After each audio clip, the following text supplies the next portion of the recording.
భారతదేశంలో ఒకప్పుడు ఉమ్మడి కుటుంబ వ్యవస్థ చాలా బలంగా ఉండేదండి. స్వాతంత్రం తర్వాత స్వాతంత్రం తర్వాత కూడా ఈ ఉమ్మడి కుటుంబ వ్యవస్థ అనేది చాలా కాలం బలంగానే ఉండేది.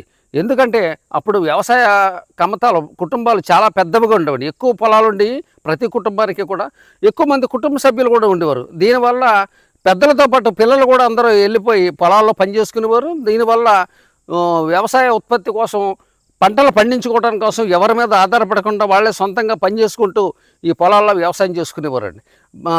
ఎప్పుడైతే భారతదేశానికి స్వాతంత్రం వచ్చిన తర్వాత కూడా 1970 80 సంవత్సరాల వరకు కూడా ఈ ఉమ్మడి కుటుంబ వ్యవస్థ అనేది చాలా బలంగానే ఉండేదండి. కానీ ఇప్పుడు ఉమ్మడి కుటుంబ వ్యవస్థ అనేది నెమ్మదిగా క్షీణించిపోతుందండి. దీనికి ప్రధానమైన కారణం ఈ చదువులు, ఉద్యోగాలు, వ్యాపారాలు అంటూ కుటుంబ వ్యవస్థ అనేది నెమ్మదిగా తగ్గిపోతుందండి. పెద్ద కుటుంబాలు అలా చిన్న కుటుంబాలుగా మారిపోతున్నాయి. అలాగే ఎక్కువ మంది ఈ వ్యవసాయం చేయడానికి కూడా ఇష్టపడతలేదు. దీనివల్ల సంసారాలు చిన్నగా అయిపోతున్నాయి. పట్టణాల్లోకి, నగరాల్లోకి వలస వెళ్ళిపోయి చిన్న చిన్న గదుల్లోనూ, చిన్న చిన్న ఇళ్లలోనూ ఉంటూ ఇలాగా కుటుంబ వ్యవస్థ అనేది నెమ్మదిగా తగ్గిపోతుందండి.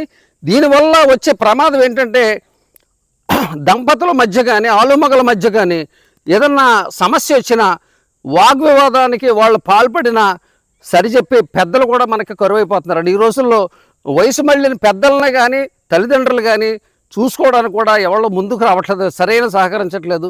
దీనివల్ల కూడా జరిగే నష్టం ఇదేనండి. వాళ్ళకి సరైన గౌరవ మర్యాదలు అందట్లేదు. అలాగే వీళ్ళ మధ్యలో వచ్చినటువంటి వివాదాలను పరిష్కరించడానికి సలహా చెప్పే పెద్దలు కూడా మనకి కరువైపోతున్నారు.